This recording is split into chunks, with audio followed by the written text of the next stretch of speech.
WNBL pro Abby Bosco of the Maryland Charm, coaching at Sandstorm with the Shuckers. Abby, how are we doing today? So good. Can't complain.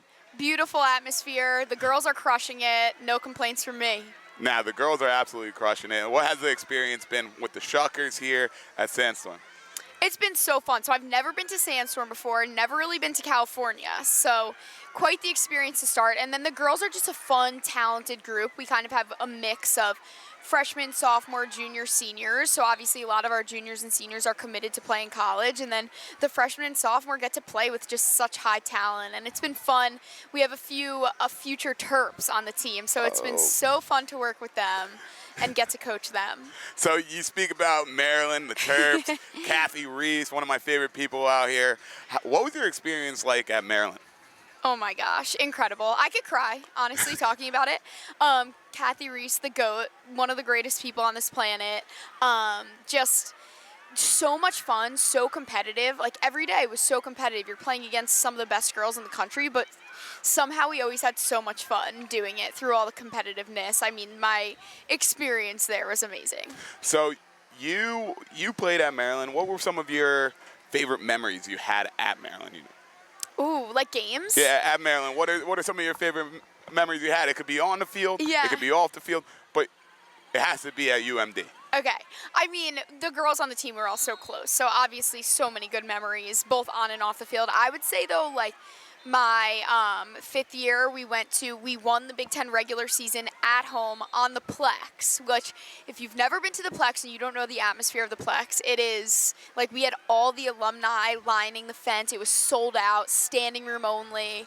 And it was just beautiful weather, such a fun game. So we won the Big Ten regular season, and then we won the Big Ten tournament that year, and then we wound up going on to the Final Four. So just everyone who plays in college knows this, you work so hard in the off season over winter break, and then you know, it's all for this 18 to 20 game season. So to kind of see all of us mesh together, and we just had so much fun while we were doing it. So I think that was the best part. That's awesome. So Maryland, I've been to Maryland a couple times, and what do they have? They have Seastone and they have Bentley's. Which one do you like Cornerstone and more? Bentley's. Bentley's is probably our go-to. Yeah. Okay, because now I have to coach a tournament in Bentley's with my college guy, or in the University of Maryland, or later this year. So I'll let the guys know. Yeah, check it out. It's a cool place. Definitely, I'll let them know. So at Maryland, you played with some legends, right? So who were some of your favorite players to play with? Oh my gosh, there's so many. Well, I'm very lucky that, so Grace Griffin, we were roommates, one of my best friends to this day, also now my Maryland Charm teammate. So she's an athlete. She does like high rocks or something like that, right? She's different. Yeah. She's built different. So talented player. Such, I don't even know, but I've been very fortunate, so we've had kind of a nice longer run together, which has been fun. And she's a really good leader, so, to have her, especially when I first came into Maryland, was really nice, and then just we play so well together. I had Aurora Cordingley and Eloise Clevenger at X, that was a dynamic duo. Mm-hmm. Very hard to stop. Very, very fun to watch. Those were good. I mean, there's just so many. There's so many, yeah. I could go on and on. You can't go wrong with an answer like that. I get it. But you didn't start your career at Maryland, did you? I didn't. Where'd you start off I played at University of Pennsylvania. Really? Yes. Now, the difference between UPenn and Maryland, what would you say is the biggest difference between the two? Oh my gosh, that's hard. Both such cool experiences, but such different experiences. I think, obviously there's just a lot more rules and restrictions around Ivy League play and practice time and academics. So I think there were rules against how long we can practice in the fall and stuff. So I would say that would be the biggest difference. Okay, yeah, I would have no clue what it's like to be at an Ivy League school. So congrats to you for even being there for a little bit. All right, that's awesome. So now you're playing for the WLL's Maryland Charm. And yes. It's cool because a lot of the Terps came over to the Charm, and you've got some Terps that you didn't play with in college and that played before you. What's that experience like playing in WLL, especially for the Maryland Charm? Oh, it's so special. Well, I always say the fan base that Maryland lacrosse is, whether it's the Terps, the Charm, the Whipsnakes, Maryland, the Ravens, like the fan base of Maryland sports, it like, again, I could cry about it. Like, it's amazing. And just like the whole lacrosse culture in Maryland, but I would say it's so cool playing, like, for example, Meg Dowdy is someone who I've looked up to. When I was younger, I looked up to her as a defender big time, and to be able to share the field with her was definitely a surreal moment. And now that we've been teammates for a couple of years, it's just, you learn so much from her. She's just such a talented defender and such a wise person overall that you learn so much from her, and she's so calm on the field. Like, you know, sometimes I'm a little ramped up. Like, she brings this calming force. I'm like, all right, you know, it's going to be okay. So she's just been so fun to play with and to get to know on and off the field. So that's been a really fun one. I think something that's super interesting for you is that you took the leap to turn lacrosse full time. I have. What was that experience like, graduating from college and going into corporate America, but then choosing lacrosse as your full-time gig? It's definitely scary in the moment because you never know how, like, it's a risk, and you never know how that's going to work out. But I think this sounds so corny, but I definitely followed my heart. And I love lacrosse so much. I love playing. I love sharing the game, spreading the love and the passion. So it has turned out to be such a blessing and definitely the right decision for me. But at first, there's no way of telling until you just say, you know, I'm going to put all my eggs in this basket and I'm going to take a risk on something that I love to do. And very fortunate that I get to do what I love. You're just gonna do it, you know. And I love how you post the TikTok, and I like how people get to see who Abby Bosco really is. Now, when you're making those TikToks, are you just like, whatever, let it rock, or it's like strategy, like you know what you're posting? Oh my gosh, no. A lot of it is just on the whim, I would say. Like. And definitely, you know, some people are like, oh, you don't care, you're so good at I'm like, sometimes I get a little embarrassed, you know, you got to get through that phase.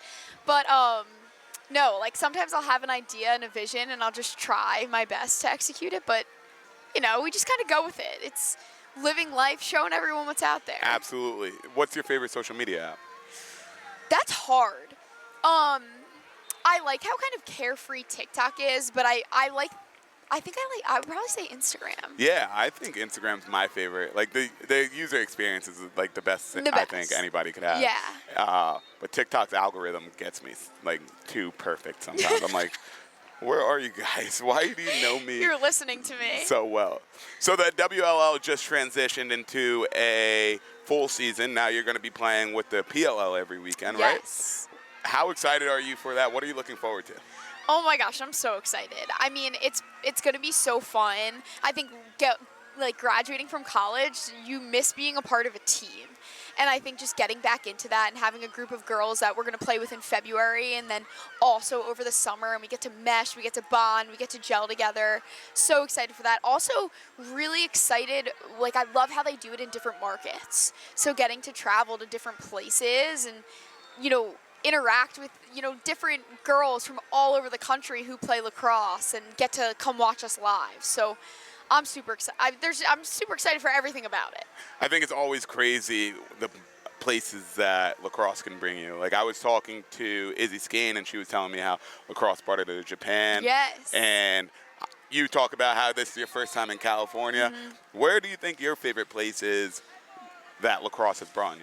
Oh, I mean, I actually did have the opportunity to go to Japan last year with Izzy. It's just incredible, and I think when you get there and you realize how much, you know, lacrosse has become such a prominent sport in Japan, and they love it the way that we love it, and that was so cool to realize. You know, we took a 15-hour flight, and we have this one thing in common, and it's playing lacrosse and loving lacrosse and getting to do that together.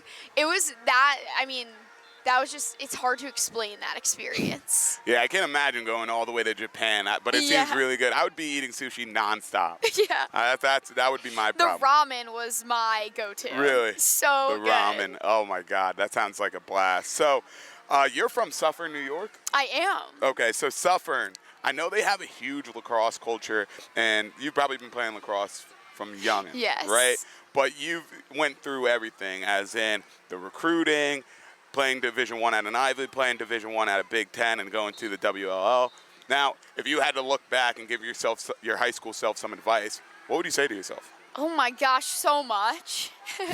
I think like my biggest advice and that I would give to myself, but also to like all the girls in middle school and high school, it's like you put in the hard work, you go 110%, you give everything you have to it, but have fun while you're doing it. Because if you're not having fun throughout that journey, it's like, what do you know, this is a sport. We play it because we love it. And you got to have fun while you're doing it. And I definitely try to bring that, you know, when I'm playing, I just want to have, like, we just have fun together out there. And that's what makes you love it so much. Yeah, when I think about my playing days, that's probably when I was like the most mentally healthy ever. It's just like therapy. It is. You know, and I do miss those days so much. Now, you play, you coach, and you also do a little bit of broadcasting. Oh, yeah. Now, what do you like about broadcasting? How hard is it? Because I feel like I'd have a hard time with it. Oh my gosh, it's been so much fun. It was something that I always thought about doing, but I didn't know how much I would enjoy it and how like exhilarating it is. But it's definitely hard. You know, the first game I do every year, as soon as the last whistle blows, I'm like, dang, I jumbled a bunch of words. I choked on it. Like people at home probably noticed, and you know, everyone's always like, we didn't notice anything. Like you notice it more than they do. But it's been so fun, and I love lacrosse so much. I still very much keep up to date with the college game and the college teams, so it's been really cool to do that. And just I've always been someone who likes to, I don't want to say dissect the game, but a little bit analytical with it. Like I loved film, so to be able to break that down live, that's my thing. That's what I love to do, so. It's a funny job, and any job where there's cameras and you being recorded, you're going to be your hardest critic, right? Yeah. Like I do this stuff, and I'm like, oh man, I did jumble up some words, or why did I react that way, you know? But once again, you're your hardest critic on all that stuff. So it's true. So you played for Maryland, and there's so many lacrosse legends that played at Maryland. So before I let you go to your next game in the playoffs, because you guys been having a day, before I let you go, I got to ask you, who's your Mount Rushmore of Maryland women lacrosse players? Oh my gosh. Okay. I think I could make like 4 Mount Rushmores. Definitely can, but it's your Mount Rushmore. It's not the Mount Rushmore, it's your Mount Rushmore. Okay. You'd be crazy to not start with Taylor Cummings. Yes. She was a stud there. There's just so many.